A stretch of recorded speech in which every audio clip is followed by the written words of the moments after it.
Assalamualaikum warahmatullahi wabarakatuh. Bismillahirrohmanirrohim. Alhamdulillahirobbil alamin. Assolatu wassalamu ala asrofil mursalin, Sayyidina wa maulana Muhammadin, wa ala alihi wa sobihi ajmain.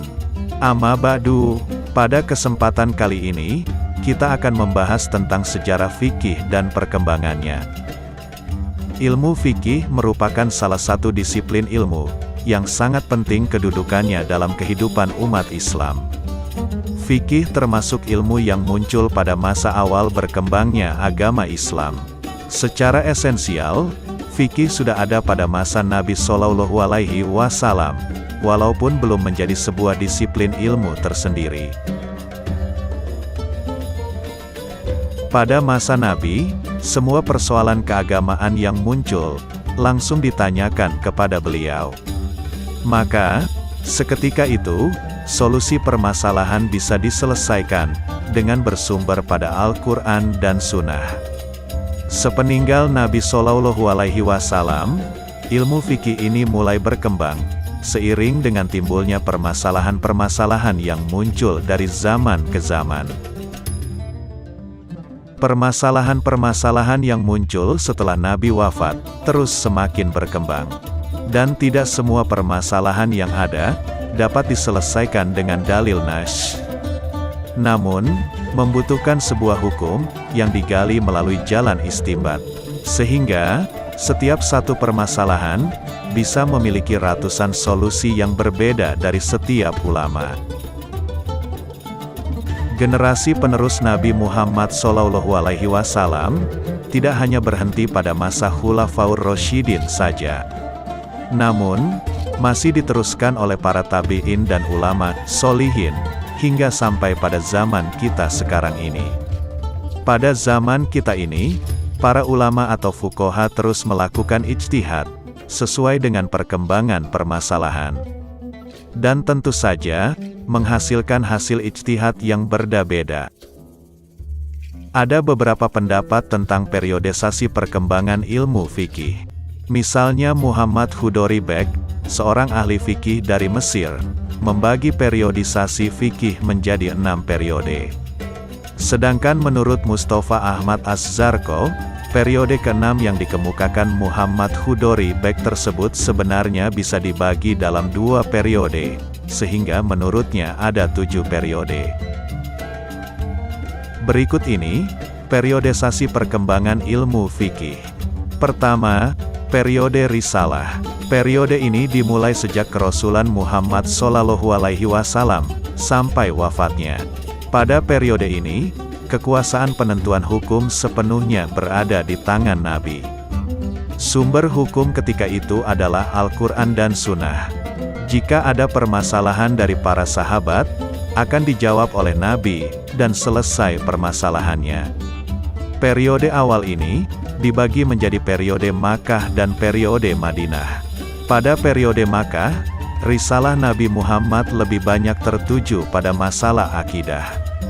Ayat hukum yang turun pada periode ini tidak banyak jumlahnya, dan itu pun masih dalam rangkaian mewujudkan revolusi akidah untuk mengubah sistem kepercayaan masyarakat jahiliyah menuju penghambaan kepada Allah semata. Pada periode Madinah, ayat-ayat tentang hukum turun secara bertahap. Pada masa ini, seluruh persoalan hukum diturunkan Allah, baik yang menyangkut masalah ibadah maupun muamalah. Oleh karenanya, periode Madinah ini disebut juga oleh ulama fikih sebagai periode revolusi sosial dan politik. Kedua, periode Al-Khulafaur Rasyidun. Periode ini dimulai sejak wafatnya Nabi Muhammad sampai Muawiyah bin Abu Sufyan memegang tampuk pemerintahan Islam pada tahun 41 Hijriyah atau 661 Miladiyah. Sumber fikih pada periode ini, di samping Al-Quran dan Sunnah Nabi, juga ditandai dengan munculnya berbagai ijtihad para sahabat. Ijtihad ini dilakukan ketika persoalan yang akan ditentukan hukumnya tidak dijumpai secara jelas dalam nas. Pada masa ini, khususnya setelah Umar bin Khattab menjadi khalifah, ijtihad sudah merupakan upaya yang luas dalam memecahkan berbagai persoalan hukum yang muncul di tengah masyarakat. Lebih-lebih, setelah wilayah Islam menjadi luas, dan banyaknya pemeluk Islam. Pada periode ini, untuk pertama kali para fuqaha berbenturan dengan budaya, moral, etika dan nilai-nilai kemanusiaan dalam suatu masyarakat majemuk. Hal ini terjadi karena daerah-daerah yang ditaklukkan Islam sudah sangat luas, dan masing-masing memiliki budaya, tradisi dan situasi yang berbeda-beda. Dalam menyelesaikan persoalan-persoalan baru itu, para sahabat terlebih dahulu merujuk pada Al-Quran. Jika hukum yang dicari tidak dijumpai dalam Al-Quran, mereka mencari jawabannya dalam sunnah Nabi. Namun, jika dalam sunnah Rasulullah tidak dijumpai pula jawabannya, mereka melakukan ijtihad. Ketiga, periode awal pertumbuhan fikih. Masa ini dimulai pada pertengahan abad pertama sampai awal abad kedua Hijriah. Periode ketiga ini merupakan titik awal pertumbuhan fikih sebagai salah satu disiplin ilmu dalam Islam. Sejak menyebarnya para sahabat Nabi ke berbagai daerah, muncullah fatwa dan ijtihad hukum yang berbeda, sesuai dengan situasi dan kondisi daerah tersebut. Seperti dicatat dalam sejarah, di Irak, Ibnu Mas'ud muncul sebagai fuqaha yang menjawab berbagai persoalan hukum yang dihadapinya di sana. Dalam hal ini, sistem sosial masyarakat Irak jauh berbeda dengan masyarakat Hijaz atau Makkah dan Madinah. Saat itu, di Irak telah terjadi pembauran etnik Arab dengan etnik Persia, sementara masyarakat di Hijaz lebih bersifat homogen. Dalam menghadapi berbagai masalah hukum, Ibnu Mas'ud mengikuti pola yang telah ditempuh Umar bin Khattab, yaitu lebih berorientasi pada kepentingan dan kemaslahatan umat, tanpa terlalu terikat dengan makna harfiah teks-teks suci. Sikap ini diambil Umar bin Khattab dan Ibnu Mas'ud, karena situasi dan kondisi masyarakat ketika itu tidak sama dengan saat teks suci diturunkan. Sementara itu, Zaid bin Sabit dan Abdullah bin Umar bin Khattab atau Ibnu Umar, yang bertindak menjawab berbagai persoalan hukum yang muncul di Madinah, dan Abdullah bin Abbas atau Ibnu Abbas, dan sahabat lainnya, yang bertindak menjawab berbagai persoalan hukum di Makkah, lebih berpegang kuat pada Al-Quran dan hadis Nabi, karena masyarakat kedua kota tersebut lebih homogen. Hal ini dimungkinkan, karena di kedua kota inilah wahyu dan sunnah Rasulullah diturunkan, sehingga para sahabat yang berada di dua kota ini memiliki banyak hadis.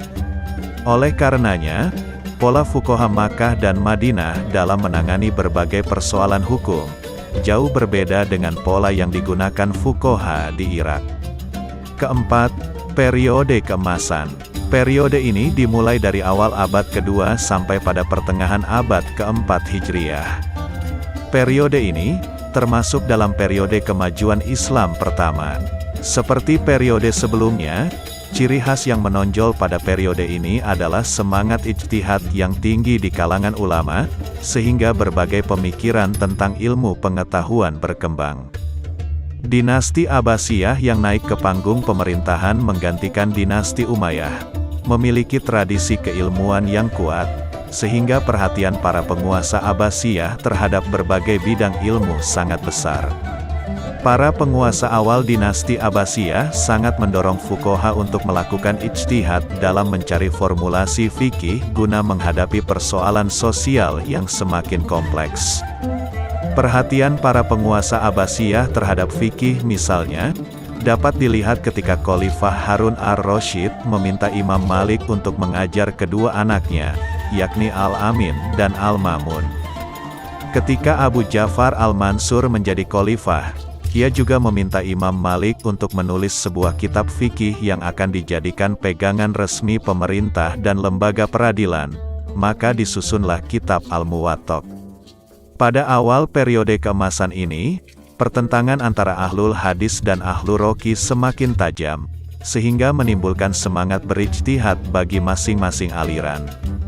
Semangat para fuqaha melakukan ijtihad dalam periode ini, juga mengawali munculnya mazhab-mazhab fiqh, yaitu mazhab Hanafi, Maliki, Syafi'i, dan Hambali. Kelima, periode tahrir, takrij dan tarjih dalam mazhab fikih. Periode ini dimulai dari pertengahan abad ke-4 sampai pertengahan abad ke-7 Hijriah. Yang dimaksudkan dengan tahrir, takrij, dan tarjih adalah upaya yang dilakukan ulama masing-masing mazhab dalam mengomentari, memperjelas, dan mengulas pendapat para imam mereka.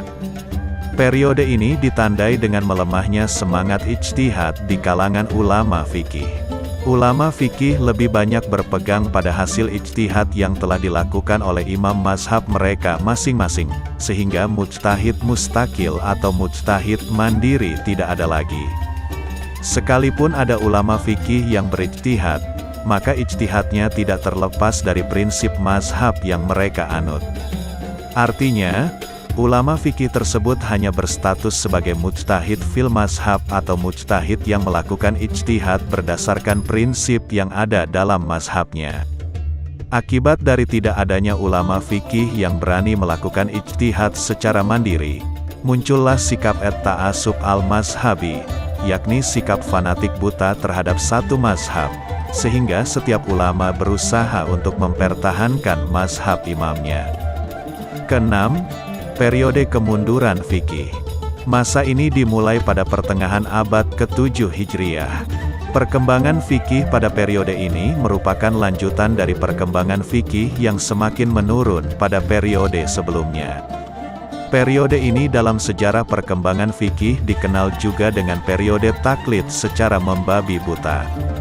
Pada masa ini, ulama fikih lebih banyak memberikan penjelasan terhadap kandungan kitab fikih yang telah disusun dalam mazhab masing-masing.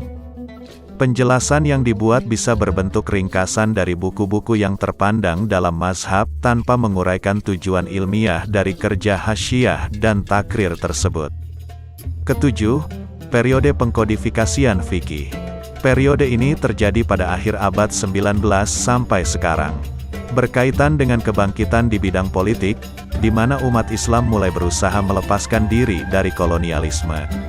Upaya pengkodifikasian fikih pada masa ini semakin berkembang luas, sehingga berbagai negara Islam memiliki kodifikasi hukum tertentu dan dalam mazhab tertentu pula. Dalam perkembangan selanjutnya, khususnya di zaman modern, ulama fikih mempunyai kecenderungan kuat untuk melihat berbagai pendapat dari berbagai mazhab fikih sebagai satu kesatuan yang tidak dipisahkan. Dengan demikian, ketegangan antar pengikut mazhab mulai mereda. Sejak saat itu, kajian fikih tidak lagi terikat pada salah satu mazhab, tetapi telah mengambil bentuk kajian komparatif atau perbandingan dari berbagai mazhab, yang dikenal dengan istilah fikih muqaron. Demikian uraian singkat tentang sejarah fikih dan perkembangannya. Semoga bermanfaat. Wassalamualaikum warahmatullahi wabarakatuh.